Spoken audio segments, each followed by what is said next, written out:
The Holy Spirit is the main agent of healing, and we become the channel. It's like water from a water source is connected through a household's water pipe. The difference in how much healing power appears may be proportional to the amount of prayer. However, the more holy and clean we are, the stronger we can have. If we put our hands on the painful area and pray, and the healing oil flows strongly, if the heart and spirit of the sick are solidified like a rock, because the healing passage is blocked, the healer is very difficult and mentally tired, either physically or spiritually. When we typically place our hands on the other person's sore area, a hot or stinging current flows through our hands. At this time, when my hands feel hot, stiff, heavy, or tingling, or when an electric current flows strongly, I continue to feel the burning pain of my palm. When we heal the other person through dialect prayer, a tingling current or a stiff energy flows through our backs, arms, or whole bodies. In particular, the hot energy from my back connects my arms and hands, and the energy is directly transmitted to the painful area of the other person who touched it.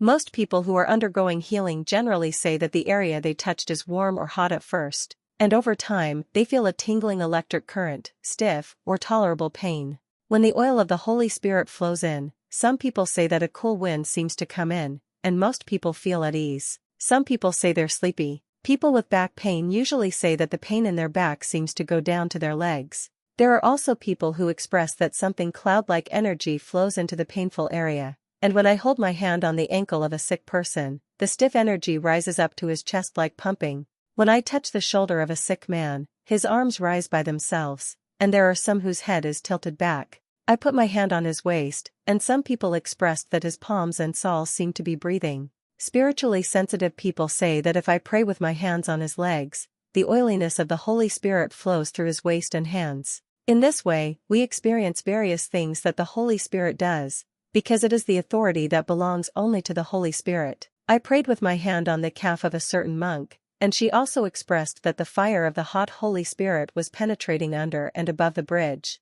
As I held on to some elder's ankles and prayed, he said that his body seemed to be floating in the air.